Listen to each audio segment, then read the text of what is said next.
think about that moment, when you're just hanging out with your dog, maybe giving them some pets, feeling around their face, and you notice something a bit different, like Mhm. a lump or maybe a bump, something that definitely wasn't there last week, especially if it's inside their mouth. Right. And you're a good pet owner, so maybe you do a quick search online and suddenly you're just wading through tons of information, some of it pretty scary stuff. Yeah, it can be overwhelming. Well, this deep dive is really for you, the listener, to try and give you a much clearer picture than maybe a quick Google search can offer. Exactly. Today, we're taking a close look at a specific condition, fortunately it's not super common, called chondrosarcoma of the oral cavity in dogs. And very rarely we see it in cats too. Okay, chondrosarcoma of the oral cavity. That's quite a mouthful in itself. It really is. So let's break that down. What are we actually talking about here? Okay, so at its heart, it's a malignant mesenchymal tumor. Malignant mesenchymal. Okay. Right. Think of it as a type of cancer that comes from connective tissues. Right. In this specific case, the cells start producing something called chondroid and fibrillar matrix. Chondroid. Like cartilage. Exactly. Imagine that tough, kind of gristly stuff that makes up cartilage and other connective tissues. That's basically what these cancer cells are making, but, in an uncontrolled way. Okay. And the key thing here is, while they make this cartilage-like stuff, they're not forming actual bone. Okay. That's an important distinction. It is. And the crucial takeaway really is that it starts from these cartilage-producing cells within the bone of the mouth, the jawbone usually.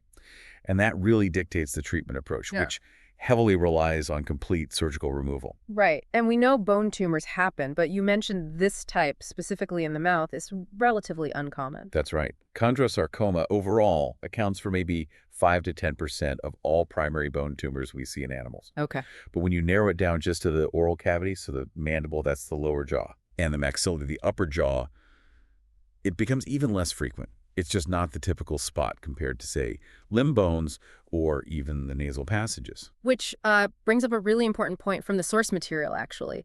If something is found in the maxilla, the upper jaw, Yes. we have to be absolutely sure it didn't start as a nasal tumor that then sort of grew into the jaw. That is a critical point to clarify. Absolutely. A thorough vet workup is needed to rule out that possibility, that secondary invasion. Because it changes things, right, where it started. Completely. Changes how we understand the source and potentially how it might spread. So for you listening, trying to get your head around this, our aim today is really just to give you a clear, concise, and hopefully insightful understanding of this specific oral tumor based on the info we've pulled together. And the main source we're diving into is just labeled pasted text. It's giving us a very focused look at this particular cancer. Mm-hmm. So, okay, we've got the basics. Rare malignant tumor, mouth, makes cartilage-like stuff but not bone. Who typically gets this? Which animals are affected? Yeah, so what's interesting is the pattern we see, particularly in dogs, it tends to show up more often in medium to large-sized breeds. Oh, okay. Any specific breeds mentioned? The sources specifically call out mixed breed dogs, golden retrievers, boxers, and German shepherds as being, well, overrepresented, more commonly affected. Right. So if your dog falls into one of those larger categories, while it's still rare, it's just, something to be aware of in the back of your mind. And what about age? Is this an old dog thing, or can younger dogs get it too? The average age, the median, is reported around 8 years old. Okay, middle-aged to older then. Generally, yes, Mm-hmm. but the range is actually quite wide. It's been reported in dogs as young as 1 year old, right up to 15 years. Wow, okay. So really quite a span. It is. So while, yeah, more often in middle-aged to older dogs, it can, unfortunately, hit younger ones too. And you mentioned cats briefly earlier. What's the deal there? Thankfully, it's even less common in cats, much rarer. And unlike in dogs, there doesn't seem to be any particular breed or sex that's more likely to get it. So, yes, it can happen in cats, but it's definitely less of a concern overall for cat owners.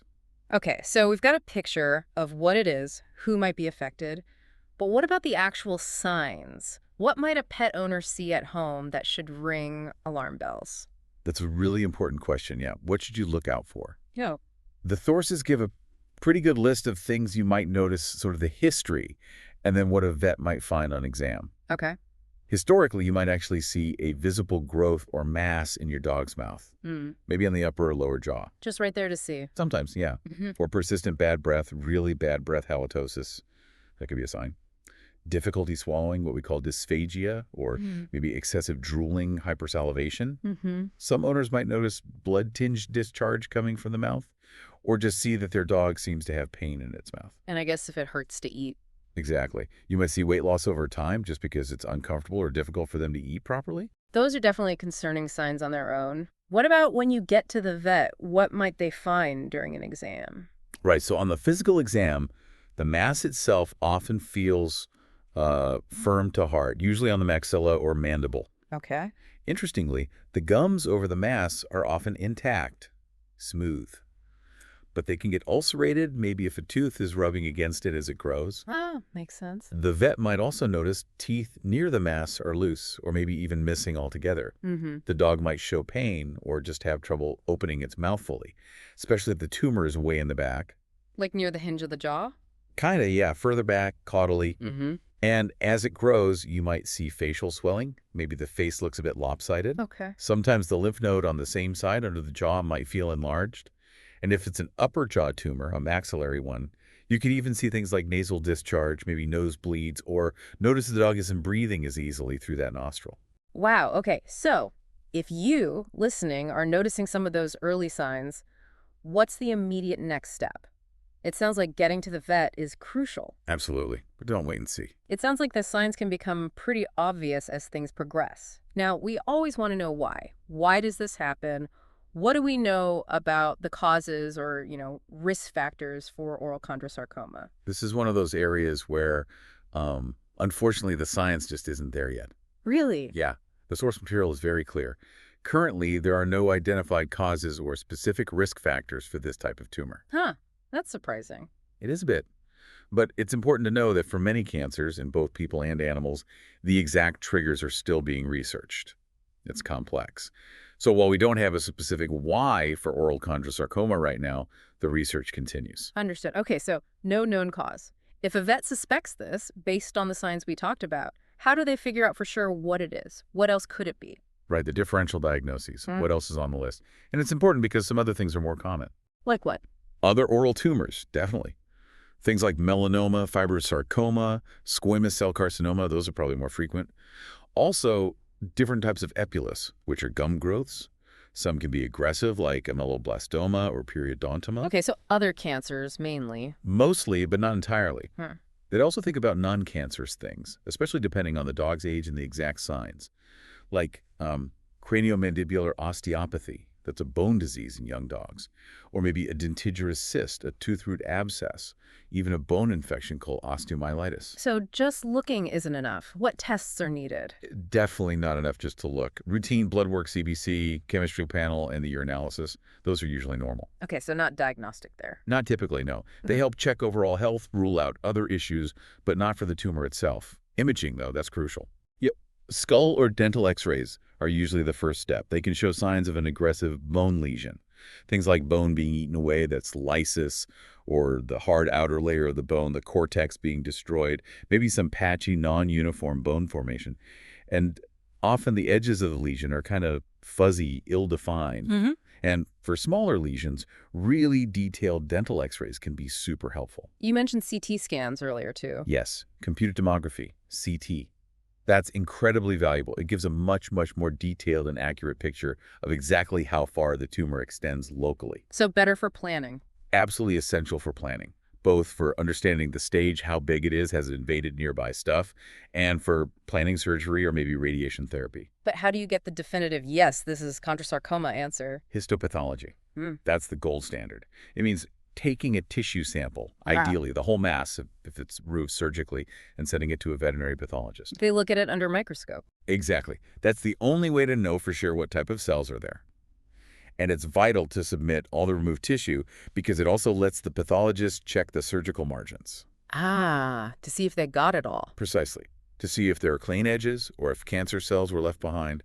And also if that lymph node we mentioned feels enlarged. Yeah. A fine needle aspirate, taking a small sample of cells with a needle, and cytology looking at those cells is recommended to see if the cancer has spread there. Okay, right. So, diagnosis confirmed via biopsy. Now, the big question. What can actually be done? What are the treatment options? for oral chondrosarcoma? The primary treatment, really the cornerstone when it's possible, is surgical excision.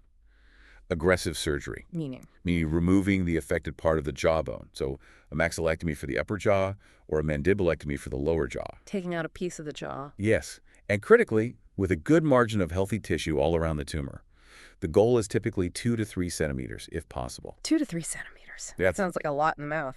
It is. It can be very challenging, depending on the tumor's exact size and location. But the aim is to remove all the cancer cells. And what if that's not possible? If they can't get those wide margins, or maybe some cells get left behind? That's a really important scenario. In those cases, what we call adjuvant radiation therapy might be considered. Adjuvant meaning after surgery. Exactly. Radiation given after surgery to try and kill any remaining microscopic cancer cells and improve local control. Does it work well? Well, the data on how effective it is specifically for chondrosarcoma is a bit limited, according to the sources. It might help.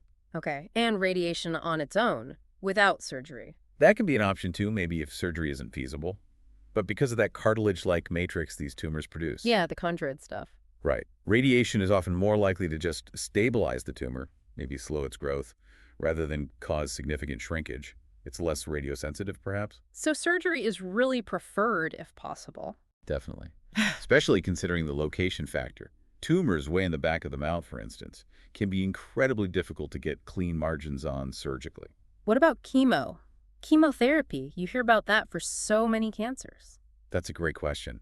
Given how aggressive this sounds, you'd think chemo would be part of the plan. Yeah. So why isn't it generally used here? Is it something about those cartilage cells again? That's the thinking.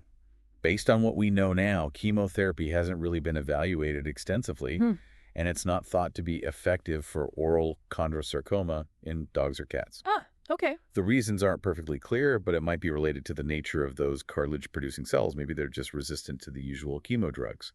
So that's really key information when people are weighing options. So if surgery isn't curative, or maybe not even an option, what's left? Then the focus shifts to palliative care, really managing pain, keeping the animal comfortable, and maximizing their quality of life for as long as possible. Right. Speaking of pain management, what kinds of medications help with that? Several classes can be useful. NSAIDs, non-steroidal anti-inflammatory drugs, are often a starting point for general pain and inflammation. Okay. Other pain relievers like tramadol or gabapentin might be added on. And there are also intravenous drugs called aminobisphosphanates, things like pimidronate or zoledronate. They can be particularly helpful for bone pain and reducing the bone damage the tumor causes. Then infections. You mentioned ulceration earlier. Good point. If there's concern about secondary bacterial infections in the mouth, which can definitely happen, antibiotics might be considered empirically. Okay, so after diagnosis, maybe treatment, Mhm. what does the future usually look like? What's the follow-up? And I guess the big question, what's the prognosis? Yeah, looking ahead, careful regular monitoring is really essential. What so often? Typically, the recommendation is physical exams every 2 to 3 months and chest x-rays every 3 to 4 months Why the chest x-rays? to watch for metastasis, for spread. The lungs are the most common place for this type of cancer to spread to. So the checkups are for monitoring both local recurrence, the tumor coming back in the mouth, and distant spread. And what is the usual course? Does it usually come back? Unfortunately, yes. The expected course is that most patients eventually succumb to the local disease progressing, the tumor growing back where it started. Even with treatment? Often, yes, especially if surgery wasn't complete. And what about the spread, the metastasis? How likely is that? You mentioned some numbers. The overall rate of metastasis is estimated between 15 and 30%. Okay.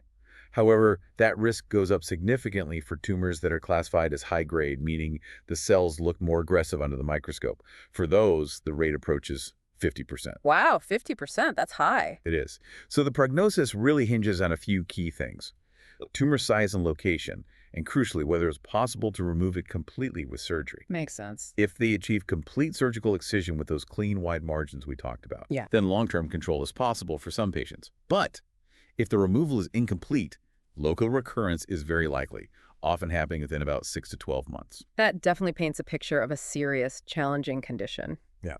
Okay, so to sort of wrap this up, summarize the key points for our listeners. What are the absolute must-remember things from this deep dive on oral chondrosarcoma? I think the crucial takeaways are, first, Oral chondrosarcoma in dogs is rare, but it's an aggressive bone tumor in the mouth. Right. Rare but serious. Exactly. Second, early detection of those signs we talked about, the mass, bad breath, trouble eating, and getting a thorough diagnostic workup, including imaging and definitely that biopsy, are critical. Don't wait. Don't wait. Third, aggressive surgery, aiming for those wide, clean margins, offers the best shot at long-term control. But fourth, the overall prognosis can be quite guarded, especially if complete removal isn't possible or if it turns out to be a high-grade tumor, because the risk of recurrence and spread is significant. This is certainly a lot to take in, especially if you're a pet owner, maybe facing this kind of diagnosis or worried about a lump you found. Absolutely. It really just hammers home how important it is to pay close attention to our pets, notice those changes, and get veterinary help quickly. It really does. And, considering these challenges, the difficulty sometimes in getting that complete surgical removal and the potential for metastasis, Yeah. it leads to a final thought. Yeah. What future research directions, maybe new therapies or diagnostic approaches, might offer more hope down the line for managing this aggressive cancer in our animal companions?